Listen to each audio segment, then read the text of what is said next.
Gepleýär Azatlyk Radiosu. Assalamu alaykum hormatly dinleyijiler. Eferde dünýä türkmenleri gepleşýümiz mikrofon öňünde maksat Ataýew.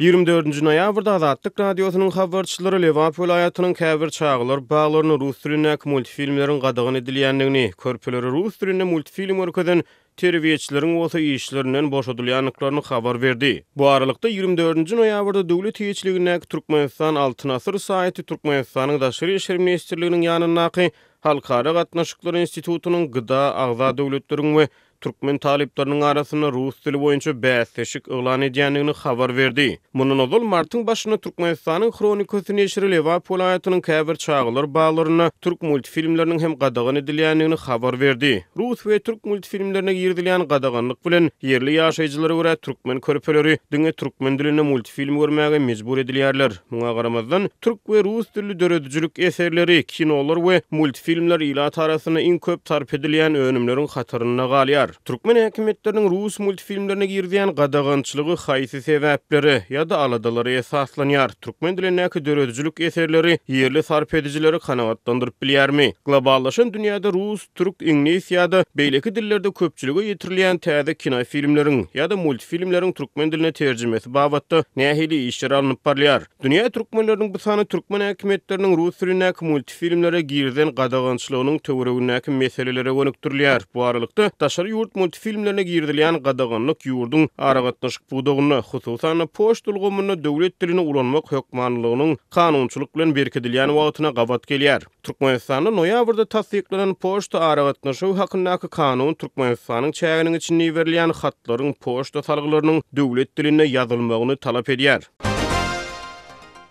Hudaýberde siz mundan 30 töwereg ýyl ozal Türkmenistana türkmen diliniň döwlet dili hökmüne kabul edilmek ugrun edilen ilmi tagallalary işçiň gatnaşdyňyz. Şu nokdaý nazardan Türkmenistanyň häzirki wagtda döwlet diliniň türkmen diliniň gerimi ulanýyşy siziň şol wagtlar göz öňüne getiren arzu eden derejeňizde barp ýetdimi? Elbette barp ýetdi. Ýöne şol biziň öňe süren meselemizde bir ýagdaý bardy. Şu döwürlerde ähli gatnaşyklar Rus diline barýardy. Meselem bir adam şäher ketelhanasyna gelse öz arzyny, öz derdini Rus dilinde aýtmalydy. Arda ýazmaly bolsa Rus diline ýazmalydy. Ýagny ähli işler Rus dilinde alınıp barylýardy. Biz şonu türkmen diline döwlet dili statusy berilmeli diýip çykyş etdik. Ýagny olam döwlet dili bolmaly. Ol seniň garşydaşyň islam dilinde görüşip biler. Ýöne seniň hem türkmen diline gürlemäne hak hukugyň bolmaly. Biz hut şol meseleni öňe çykardyk. Biz bir milletçilik ýa-da başga bir niýet bilen ony bozgamadyk. Sebäbi şu döwür içinde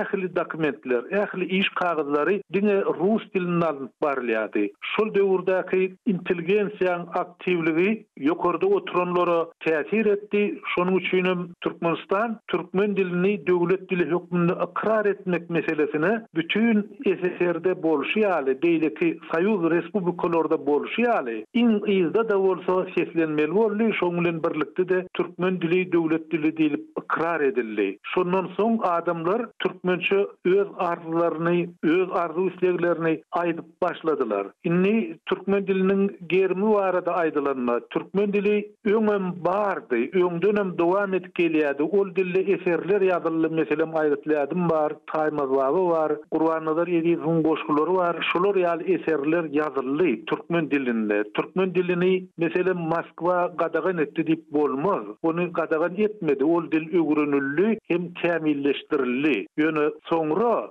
şol dile döwlet dili statusy berildi. Ýagny ol bir hukuga eýe boldy. Elbetde edilen işler gowy. Bir näçe jurnallar çykdy türkmen diline. Meselem edil şonuň ýa-da saglyk jurnaly çykdy türkmen diline. Soň beýleki diýar diýe hem beýleki jurnallar çykdylar. Ine şolar türkmen diline berilýän ünüsüň ýokurlanmagyna getirdi. Köplenç Türkmenistanyň döwlet habarlar agentligi ýagny TDH günnelik möhüm siýasy habarlary ilkinjilik bilen döwlet diline ýagny türkmen diline däldi Rus diline çap edýän ýaly görnüşinden habar soňra türkmen diline terjime edilýär. Muňa garamazdan türkmen häkimetleri çağılar baglaryny rus dilinde multfilm görkezilmegini gadagan edýär. Şu iki gapma garşylygy nähili düşünmeli o daýrda?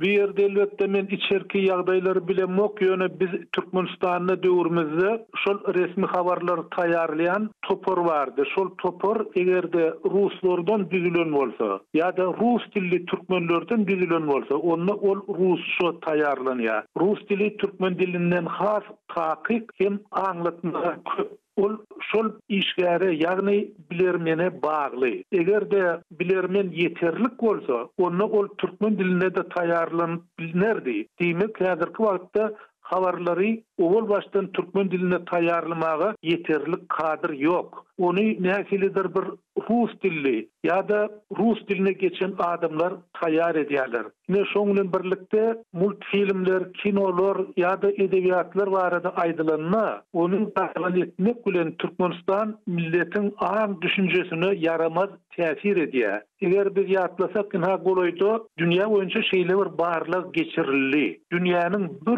122 döwletinde ingliz diliniň öwrenilişi barlanylypdyr. Şol sanawda biziň sebitimiz ýagny Merkezi Aziýada Özbegistan 88-nji orny eýelýär. Kazakystan 96-njy orny eýelýär. Kyrgyzstan 101-nji orny, Täjikistan 103-nji orny eýelýär. Şol sanawy ýagny 122 döwletiň arasyna Türkmenistan asla goşulmandyr. Ýagny şol sanawdan daşda durýar. Mugaramazdan Özbegistan olardan has öňdedigini seretmezden öz içinde ingliz diliniň öwrenilişiniň gaty yaramazdygyny pesdigini aýdýar. Menim diýjek bolýanym bizde de dil öwrenilişi şeýle. Häzirki döwürde türkmen çağalaryna rus dilini, ingliz dilini, dünýäniň iň öňde barjy dilleri bolan ispan dilini, nemis dilini ýa-da Xitay dilini öwretmek meselesinde kadrlar barmy? Ol ýeterlikmi? Ine şol iň agyr mesele bolup durýar. Egerde ýadyňyzda bolsa, öňräki döwürde Türkmenistanyň Diller Institutu bardy. Ol ilki rus diline gönükdirildi, soňra ol beýleki dilleri de öz içine aldy.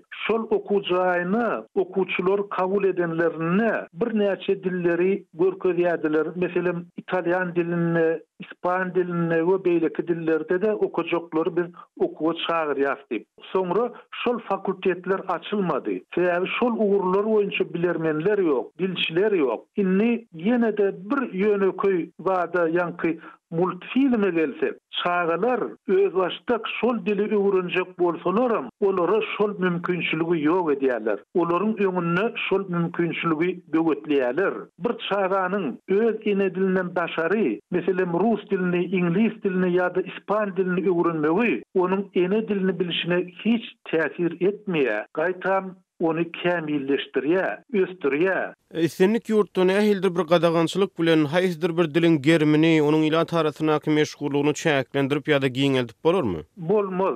Hiç wagtda bolmaz. Sebäbi öňden gelinýän pikire görä, dünýäde hiç bir arasla medeniýet ýok. Şonuň bilen birlikde de dünýäde hiç bir arasla dil ýok. Diller garşyn, adamzadyň aňy, pikiri, onuň oýlap tapmalary umumy milletlere degişli bolan soň dil ara gatnaşygy da gaty ýakyn, bir-birine goloý. Şoň üçin beýleki bir dili bilmek ene dilin, ýagny tebigi dilin ösmegine ýardam edýär. Bunu gadagan etseň, ol şäkýär, ol ejiz bolýar. Ol bir dil, meselem aýdaly, islendik bir dil, häzirki dünýäniň bar maglumatyny, ilmi teknik gadananlaryny aňladyp bilmez. Ol adamzadyň pikirini ören şäklendirýär. Türkmen döredüjilik işgärleri, şahyrlar, ýazyjylar, sungat we medeniýet işgärleri daşary ýurt dillerine ýazylýan, döredilýän eserleri yerli alternativa hödürlemekde näme derejede üstünlük kazanyp bildi. Türkmenistanyň görnükli daşary ýurt eserleriniň türkmen diline terjime edilmegi babatyny alınıp barýan işler siziň pikiriňizçe kanagatlandyrjymy, kanagatlandyrýarmy? Indi bir ýerde bir uly edilen iş, olan dünýä edebiýaty jurnaly döredildi. Şol jurnalda da dünýä edebiýatynyň iň umutly nusgalary terjime edilip berilýär. Meselem şolardan iň gowy görünlerimden biri Don Quixote. Ol elbette bu eser rus dilinin üstünden tercüme edilipdir. Ýöne şol eserler asıl nusxasından tercüme edilse, onu kwapdaş bolup biler, ýagny bäsdiş, şoň bilen bir diňeçer ýagdaýdaky şerki döredip biler. Meselem goloýda dünýäniň iň uly şairlerinden biri William Shakespeare'in doglan gününiň belli senesi bellin geçildi. Şol barada da İngiliz çeşmeleri bir näçe maglumatlary çap etdiler. Şol maglumatlary görä Shakespeare'in dünýädäki awraýy, onuň öz ata watany Angliýa seredenne has ýokary. Meselem ispan diline, nemis diline, italyan dillerini Shakespeare'i has okuýar ekenler. Sebäbi näme? Sebäbi Shakespeare'in dili köne dil. Ol 15-nji asar, 16-njy asaryň dili. Ondan bäri ençeme wagt geçdi. Shakespeare'in ulanýan käbir sözleri häzirki döwürde ýok. Meselem ingliz diline sen diýen söz ýok, ine siz bar. Ama Shakespeare sen diýen sözi ulanypdyr. Ine beýleki ýurtlar Shakespeare terjime etmek bilen şunyň okuyjysyna berýär şonu. Ýagny şunyň okuyjysy şonu öz ene diline gaty erkin hem düşünükli edip okap bilýär. Emma Angliýada okuyjylar Shakespeare'in asıl nusxasyny okamaly bolýarlar. Ýagny köne dili okamaly bolýarlar. Ine şular ýaly gowy bäsleşiklikler bar dünýä medeniýetinde. Ine şoňa bap gelýän eserler bizde de terjime edilsedi. Meselem gadymy gol ýazmalar, Aýdaly Ferdowsiň eseri, ýa Sa'dyň eseri, ýa da Shakespeare bolsun, ýa da Dante bolsun, şolar ýaly adamlaryň eseri öz asıl nusxasyndan şunki okuyucular üçün tercüme edilse, ol gaty gowy iş bolardy. Täze tehnologiýalaryň ösmegi, ýa-ni täze tilsimatlaryň ösmegi dilin ösüşine nähildir bir gönden-göni päsgelçilikler ötüp biler diýen gorku barmy sizde? Şeýle bir howp barmy? Bu ýerde bir agyr bulaşyklyk bar. Meselem Angliýada ingliz diliniň düşündürüşli sözlügi taýýarlanyp başlanyny geçen asyryň ahyrynda men ondan habarym bar. Şol 30 tomlyk bolmalydy, 30 tom bolup çykmalydy. Bizde häzir türkmen diliniň düşündürüşli sözlügi diňe 2 gedek çykdy. Birinji gedek bir kitap bolup çykdy, ikinji gedek 2 kitap, ýagny 2 tom bolup çykdy. Angliýada bolsa şonuň 30 tomlygy taýýarlanýardy. Ýöne şol iş soňra goý bolsun edildi. Sebäbi internet ara düşdi. İnternet arkaly bir näçe sözler, ummasyz köp terminler, adalgalar ulanışyga girdildi. Olaryň käbiri latin sözünden gaýdýar, käbiri ingliz, käbirim başga manaýdylaryna garşyk. Kompýuter tehnologiýasynyň adalgalary, terminleri bir dile esaslananok. Dil birden giňäp gitdi. Şonuň üçin Angliýa ingliz diliniň 30 tomlyk düşündürüşli sözlügini çap etmekden saklanmaý. Ýöne beýleki bir tarapdan hakykatdan hem häzirki tehnologiýa ýaşlaryň ýazywy edebiýaty okumagyny päsgel berýär. Meniň islegim ýaşlar eline gadet alyp, jurnal alyp ýa-da kitap alyp okusalar diýen, şonu hatyn ýüzünden okusalar has gowy bolardy diýen. Sebäbi okumak hem gözüň bilen aňyňy yerleşdirýän, hem onu okumak arkaly aňyňy yerleşdirýän. Ýagny okanyňda iki usul boýunça şonu kabul edýän. Ýöne gynansa häzirki tehnologiýa şoňa päsgel berýär. Ýaşlar okujak bolan oklar, ýaşlar diňe görýärler, diňe tomoşa edýärler. Bu elbetde ýaşlaryň dil öwrenmegine päsgel berer dip men pikir edýän. Onsoň häzirki tehnologiýada ýazylýan hatlar, meselem bir hata biri tesvir ýa-da kommentariýa diýeli, tesvir ýa-da düşündürüş berýär ýa-da öz pikirini aýdýar. Şol ýazylýan hatlarda ummasyz köp ýalňyşlar bar, harp ýalňyşlary bar. Gaty bir sowatsyz ýazýarlar. Ine bir de häzirki zaman tehnikasynyň ösen derejesiniň okuyuculara yetirýän bir täsiri diýen. Ýagny okuyucular özüni kontrolly, özüne gözewçiligi gowşatdylar. Ne şu meselede ünsi çekmek gerek.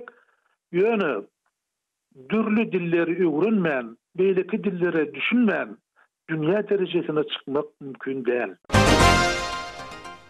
Hormatly dinleýijiler, dünýä türkmenläriniň bu sany hem tamam boldy. Ýene-de efir torkunlaryna duşuşýança hoş tag boluň.